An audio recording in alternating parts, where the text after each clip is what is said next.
Bueno, pues muchas gracias, antes que todo, por la invitación. La verdad es que se siente una aquí un poco pequeña con tanto nefrólogo, pero bueno, yo creo que lo que ha quedado claro y lo que está quedando claro es que nos necesitamos los unos a los otros, ¿no?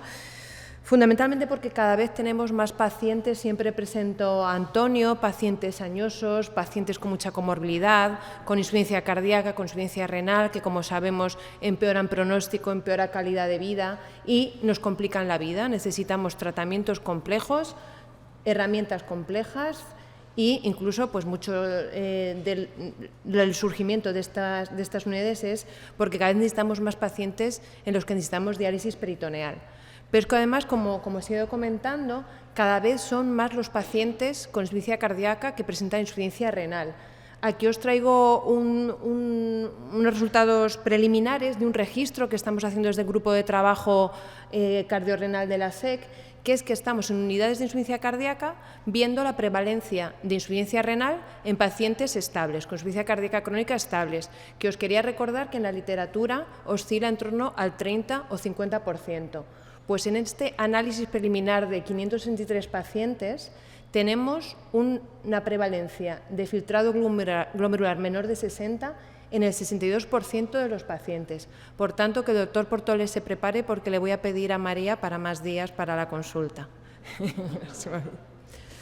Bueno, fuera de bromas, esto nos ha parecido una necesidad tanto desde el grupo de trabajo de la SEC y de la SEN, y de hecho hace un año que tenemos este convenio de colaboración que está siendo muy fructífero, y uno de los objetivos prioritarios, además de la formación y del trabajo conjunto, es promover las unidades cardiorrenales, entendiendo como tal un modelo asistencial que nos permita mejorar el abordaje de estos pacientes. ¿Cómo? Pues hablando más, organizando el proceso y haciendo de verdad intervenciones coordinadas y en el que participen los distintos actores del proceso.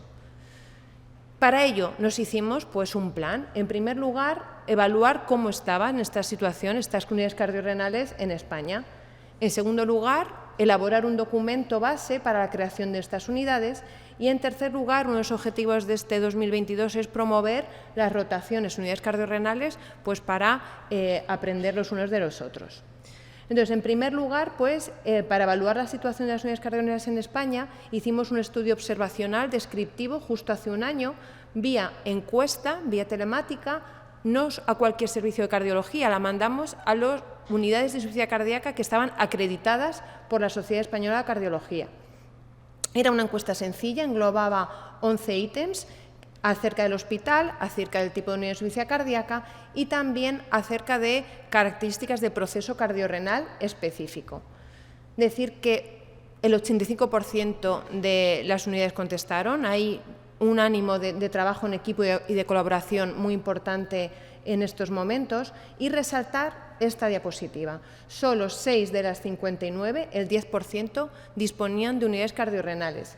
Pero a mí lo que más me llamó la atención es que solo el 30% de unidades de insuficiencia cardíaca, que supone que tienen que tener vías clínicas ya establecidas, tenía protocolos de actuación conjunta con nefrología.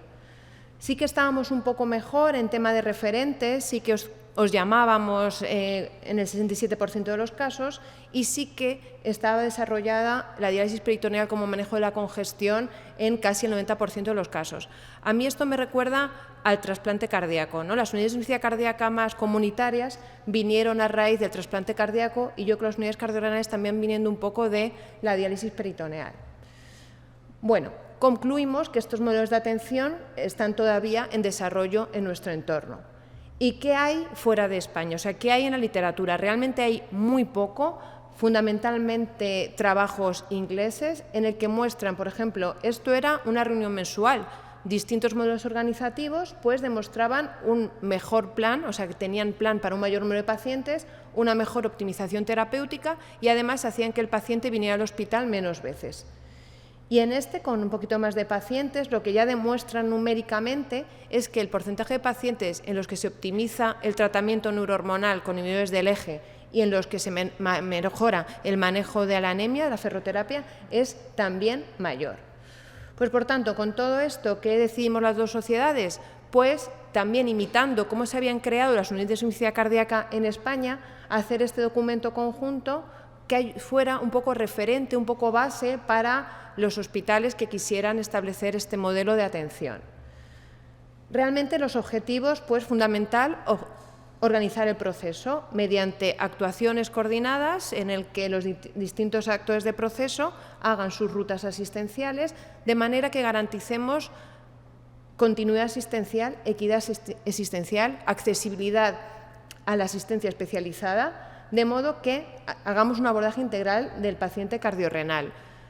Mejoraremos el diagnóstico, mejoraremos la optimización terapéutica y también un poco como para seguir con la excelencia, pues queremos desde estos grupos fomentar la colaboración e investigación multidisciplinar. ¿Y cómo empezar, no? Pues, en primer lugar, con un pacto asistencial. Debemos intentar que estructuras así no empiecen de abajo arriba, sino contar pues, con direcciones asistenciales, con el doctor Portolés, etc. Y lo que sí que está claro es que cada hospital tiene sus modelos, o sea, sus peculiaridades logísticas. Entonces, en el documento se han establecido dos tipos de programas. Perdón, que se me va solo, no sé por qué, la unidad cardiorrenal especializada y el programa cardiorrenal, que diferirán en el tipo de complejidad, pero que deben de tener unos elementos comunes y básicos. ¿Qué población se beneficiaría? Tanto si tienen una insuficiencia renal aguda o una insuficiencia renal, el paciente crónico y el paciente agudo, tanto si el protagonista principal es el riñón como si el protagonista principal es el corazón, es decir, los 5 estadios de la clasificación de Ronco, aunque sabemos que muchas veces es difícil distinguir unas de otras, es decir, acompañar al paciente en todo su proceso. Y como decíamos, ¿qué componentes básicos? Pues un equipo multidisciplinar con formación especializada. No es fácil manejar estos pacientes. Parece que la insuficiencia cardíaca es poner una furosemida y ya está, y no es así. Necesitamos enfermería especializada. Son pacientes complejos, necesitamos el apoyo. Para dar esa accesibilidad que queremos a los pacientes, necesitamos el apoyo de enfermería, no solo de insuficiencia cardíaca, también de diálisis peritoneal. Por supuesto, el diagnóstico y tratamiento debemos de ser estrictos en mantener las guías clínicas. Como he dicho, debemos garantizar una accesibilidad y una flexibilidad, no solo para el paciente, sino también para el resto de compañeros, fundamentalmente primaria, que nos pueda necesitar. Y es mandatorio un hospital de día para poner tratamientos y para utilizar técnicas diagnósticas un poco más específicas. Y esta es nuestra figura central, la figura central del programa, en el que están las vías clínicas, los acuerdos de actuación, que nos permitirán estratificar al paciente y también nos indicarán cómo estructurar el seguimiento, cómo detectar las descompensaciones, cómo optimizar el tratamiento, ver qué paciente puede ser candidato a terapia de sustitución renal o a cuidados del final de vida. Es decir, tener un plan para cada paciente, que eso es desde que hemos empezado en nuestro hospital, es una de las cosas que más nos está aportando, tener un plan para cada paciente. También en el documento hay un checklist de cosas que no deben de faltar en una consulta cardiorrenal. Fundamental, como ha dicho Yale, el tratamiento de la congestión. Cada vez es más difícil saber que un paciente está euvolémico. La difícil línea de separar función renal, empeoramiento de función renal, con euvolemia, ¿no? También tratamientos farmacológicos y no farmacológicos, incluido el cierre de la orejuela, que es cierto que es también un tema, siempre hablo de insuficiencia cardíaca, pero hay otros aspectos fuera de insuficiencia cardíaca en la patología cardiorrenal.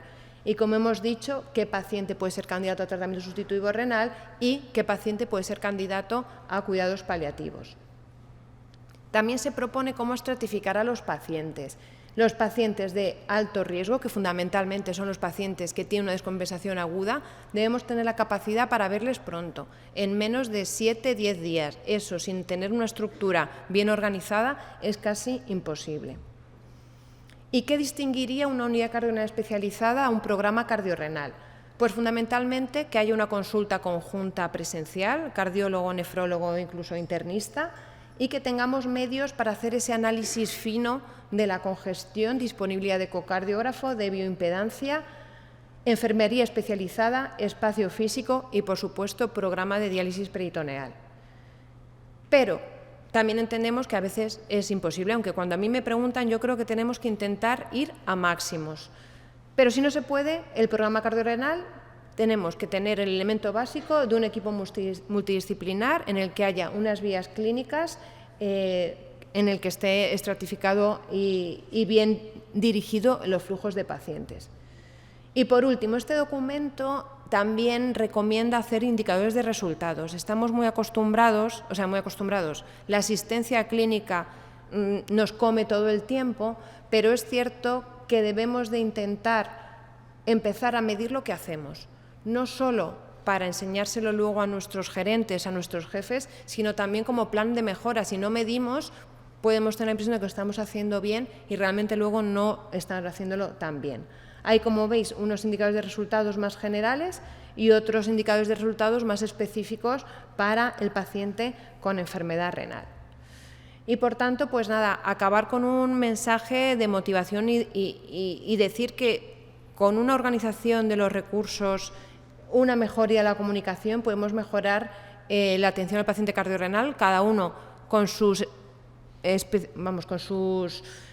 temas estructurales peculiares, pero yo os animo a que mañana pasado habléis con vuestros cardiólogos para intentar mejorar la atención de estos pacientes y que en el 2024 pues que este porcentaje pues podamos cambiarlo.